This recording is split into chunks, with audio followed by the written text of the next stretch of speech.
What's up, YouTube? I'm back. So, as you see, we're gonna get right into it. All right. So, what issue I'm having is I switched over from a single row radiator to a 3-row radiator. Now I'm running the 82 to 92 F-body radiator in my 86 Grand National.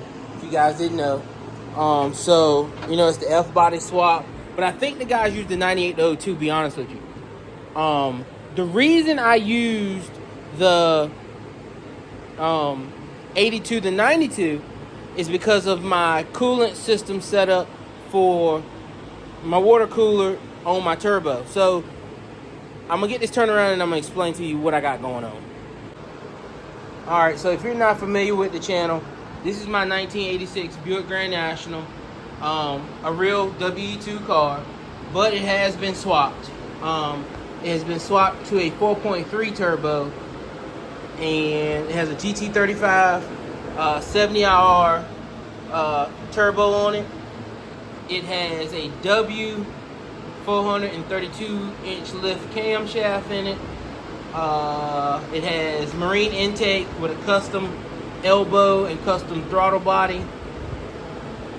It's running side tie manifolds, and it's with Vortec heads. It does have Vortec heads from a 98 to 02, and some custom built valve covers. No really performance mods made inside the motor. Motor was checked for bearings, and I checked ring gaps. So pretty much it's a stock build.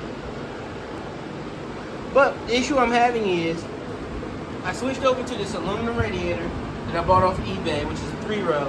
Forgot what brand it is, but I'm running a single 16-inch fan, and yet going down the road it cools fine. And that's because after I think like 35 miles an hour, your fan is irrelevant. But the big issue that I'm having with cooling is because I have this great big intercooler. You guys probably can't even see it. Let's see. Great big intercooler underneath here, which you can kind of see right there. So that thing's probably, what, 4 inches thick? No, 3.5, 4.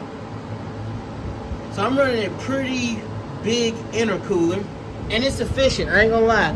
You know, monitoring it on the data log, the highest intake temps I've seen on a hot day is 131. So when I did the math out, it's about 70 to 80% efficient. It's not getting me down to air abundant temperature, but it's about 70% efficient, and it came with the car, so it was already mocked out and everything. So what we're gonna do is we're gonna go to a tube fan setup, and I'm gonna show you how I'm gonna mount this thing, get them cleaned up, and we'll have to build a harness for it, because I can't have both fans coming on at the same time. So that means I have to stagger the stages. So with that being said, I'm gonna try to do this without getting the radiator completely out the car. So I'm just gonna take the top off, and maybe I can move it enough to work this in, and I'm gonna show you how I'm gonna hook it on up to the actual radiator. Hopefully we can get that in and get that squared away, and we'll be good to go, guys. So stay tuned. Alright guys, so we got it running, and as you heard, the fan just came on. I've had to do some adjusting on when my fans came on, because this thing is so efficient right now that if I turn the fans on at what I was usually turning them on at 165, it would go way below and the fans would kick off. I mean, it was sucking so much heat out of it so fast, and what it was wanting to try to do is hover. So they kept coming on and off too much. So I went in the computer, and in here, your inputs and outputs on the micro squirt is under boost and advanced. And you go right here to programmable inputs and outputs, and I have it on the fast idle channel, which gives it a ground. And I had to move it to 180 degrees. Now you saw, since you've been on video, that I turned it on, the fans came on, and just that fast, I bet it ain't even been 2 minutes, it has done sucked out 10 degrees. It's down to 160, 168, 169. Just that fast. Which is perfect. It does hit the electrical system a little hard, but it's not too bad. It's about what a typical vehicle would do.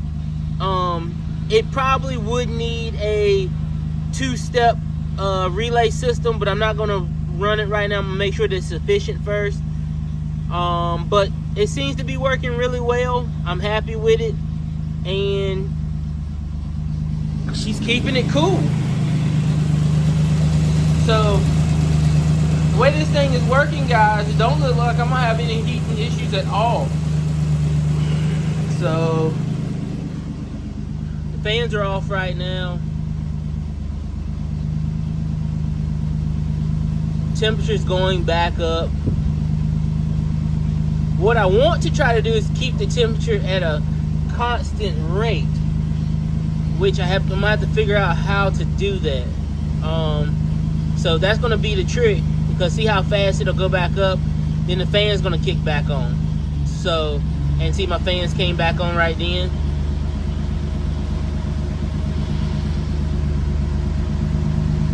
So with that being said, let's see how fast it's gonna suck the heat out by watching it here.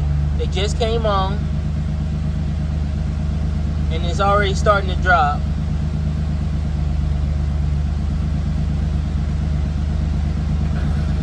Let's get this input and output box out the way. And see, it's already pulling the heat right back out, guys. So it's working efficient. I'm happy with it. Oh, and then going down the road, I won't even have to worry about the fan being on, it seems.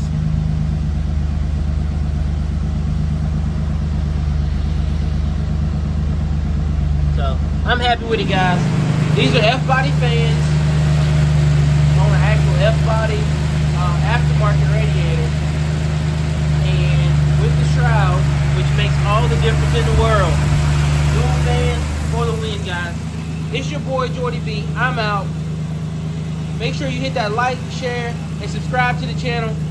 I think we have a car show coming up, but we're gonna get more in depth in that, and we may do a Q&A. So stay tuned for that. We may do a live Q&A, guys. So stay tuned. I'm out.